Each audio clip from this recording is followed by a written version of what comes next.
هيك انت تزعلانه ليه؟ على زعل وحيد ووحيده يا عم.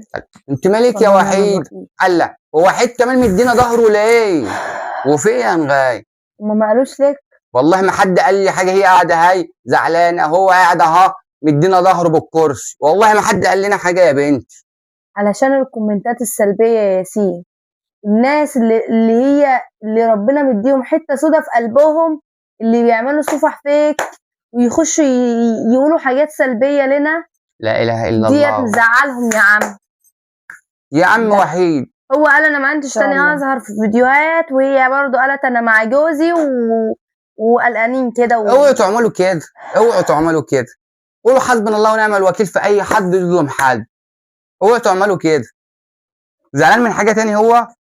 هي ديت حاجه تفرحه؟ ما دي حاجه اكتر حاجه مزعلاه. اوعى تزعل. ست وحيد اوعي تزعلي. فوتيها كلامك جميل بس اللي فيها ربنا، اللي فيها ربنا ما بتغرقش. وبصي وعسى ان تكرهوا شيئا وهو خير لكم. ان شاء الله. لو اتجمعت امه على انهم يضروا شخص مش هيضروه الا لو كتبه الله لك.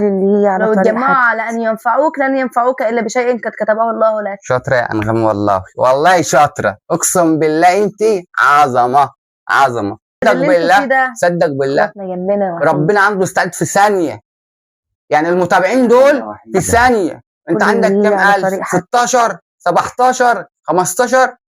انت ممكن في اسبوع واحد المتابعين اللي بيتفرجوا عليك دول يخلوك 50,000 بس طبعا ده للناس الكويسه، الناس بس الكويسه اللي ضميرهم وقلبهم هنا نضيف، هم بس اللي هيعملوا لايك وكومنت وتعملوا متابعه. واكيد المتابعه ولا هي وحيده.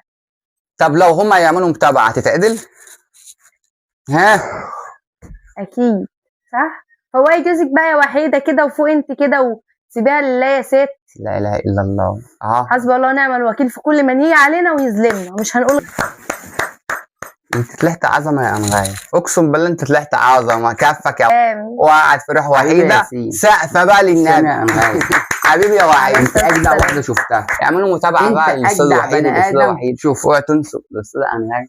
ربنا يديكم على قد نيتكم وضميركم يا سيدي، وما يشمتش فيكم حد. وانت يا وحيده انت حبيبتي، حبيبتي